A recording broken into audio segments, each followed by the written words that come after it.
Hey, hi, hello, my name is Mia Marie. I'm a Western tropical astrologer and I make videos about both astrology and tarot. So if you like what you see, hit the subscribe button. Today, I'm going to be talking about July's astrology and how it directly impacts you.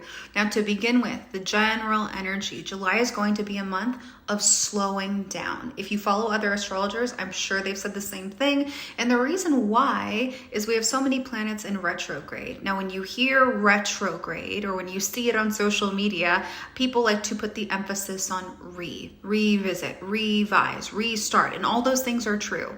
The way that I like to think about it is when there are retrogrades, there are certain software updates that we have to download. And in order to do that, we have to pause our productivity.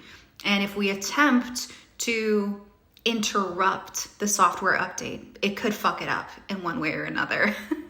And the way that we're going to go about getting this software update is we're going to do the Cancer thing. We're going to pull back and observe. We're going to collect as much information about our environment and then contemplate, what do I want to do in response to what's happening around me? While there are multiple planets in retrograde, I will say that Venus is the life coach at this time and actually throughout the entire year.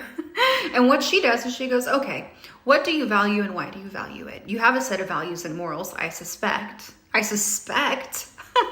But are you living by them or is it just wishful thinking? And the way that you'll grow in your awareness as to where you stand with your relationship to your morals and values is you will have multiple opportunities where there is choice. There will be choices presented to you that reflect your past, your present, and your future. And it's up to you to see which one you gravitate towards or which one that you mindfully choose.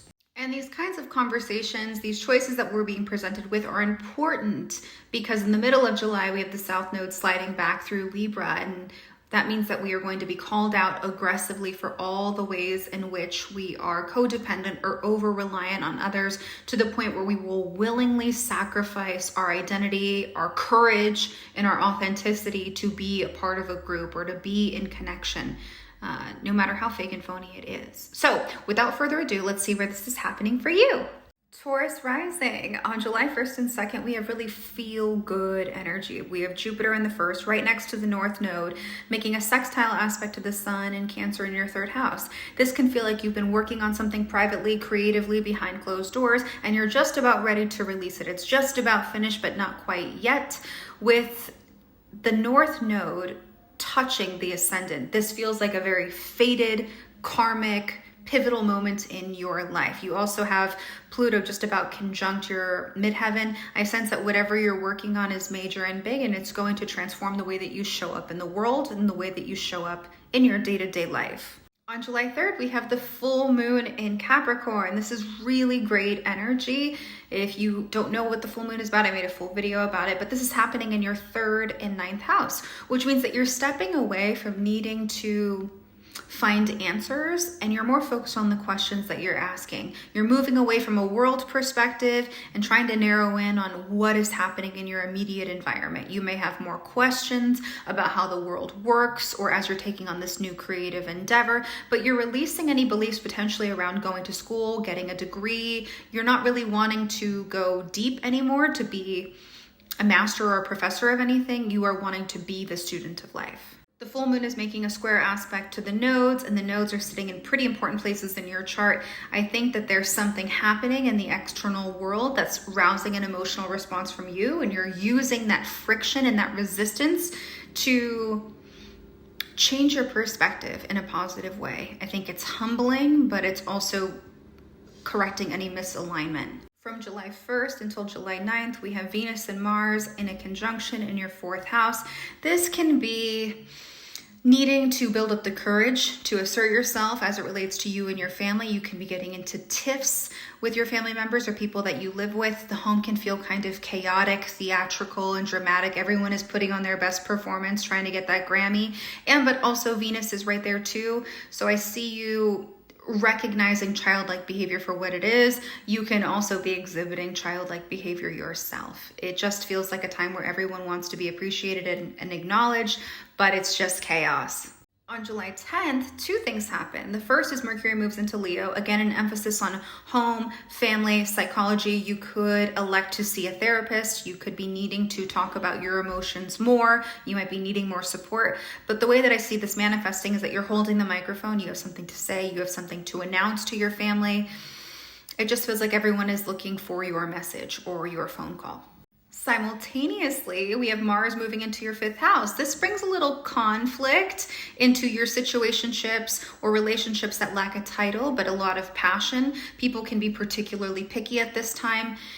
It could be you or your person, but I see people striving for perfection rather than progress and it causing some issues. This may also be a time where Mars is about asserting yourself, willing something into existence. And so you may need to protect your time to create, to connect with joy, to just celebrate your life. July 17th is a big day for everybody because there are a couple of important shifts. And the first one is the new moon in Cancer in your 3rd house opposite Pluto.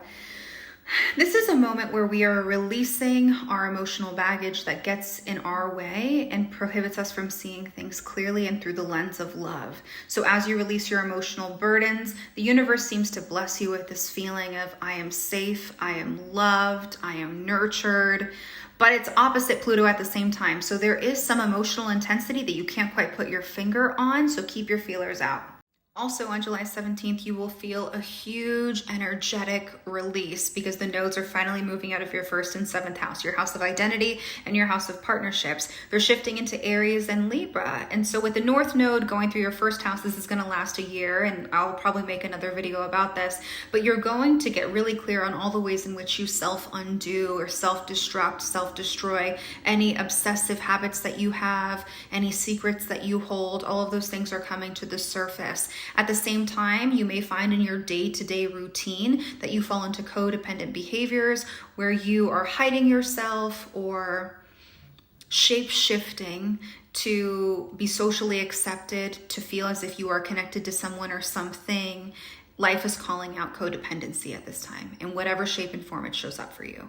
With this being in the sign of Aries, you may find or uncover the ways in which you armor up to protect yourself against things that might actually be initiations into a deeper relationship with yourself. Just food for thought. And the last thing I'll highlight for July 17th is we have Jupiter and Taurus making a square aspect to Mercury and Leo between your 4th and 1st house. So this is you either putting out some kind of message or someone giving you a message that seems really positive and expansive and it makes you feel good, but it's not. There is some...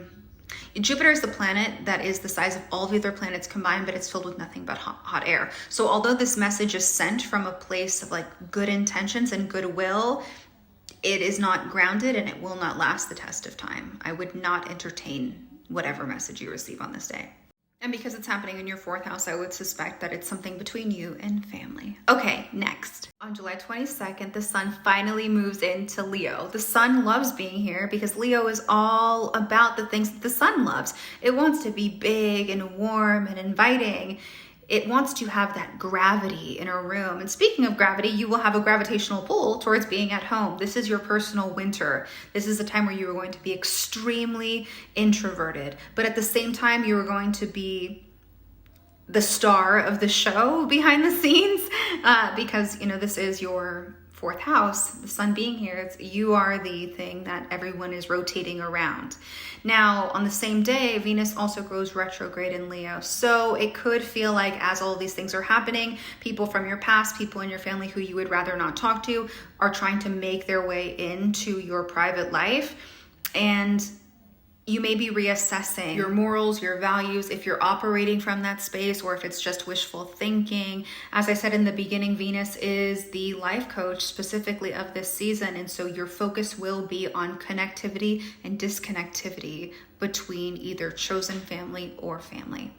This energy reaches its peak on July 26th when Venus retrograde makes a conjunction to Mercury. This is the time where you will have a more receptive, open-minded approach to unfinished business. You might feel compelled to reach out to somebody, or someone might feel compelled to reach out to you. Now, where this falls in your chart, it's kind of hard to tell who's going to initiate it because the fourth house does represent your programming, you on the deepest unconscious level. So either someone in your family is reaching out to you, or you are wanting or needing or craving a connection from the past. I will say, as great and celebratory as this energy is, I would be hesitant to completely open to the people who are presenting themselves to you at this time. I mean, do whatever the fuck you want, free will, but also these people arrive to teach us a lesson. It is a test in so many ways to see what we've learned and how far we've come. And we're still not out of that space where we can see things clearly. We're still updating our system. So create the necessary space and boundaries that keep you protected, but we don't want to build walls and create a self-imposed prison. And we end the month in beautiful energy with Jupiter and Taurus making a trine to Mars and Virgo between your first and fifth house. You have created something, you have accomplished something, you're feeling really good about it. It's almost as if you planted the seeds and watered them for months, and you're finally starting to see the fruits of your labor. You're feeling abundant, you're feeling supported, and you're feeling grounded above all else. So that's all I have for you. If you would like to schedule a one-on-one consultation with me to either discuss your birth chart or the forecast for the rest of the year, you can find me at wellandrising.com/services. $2.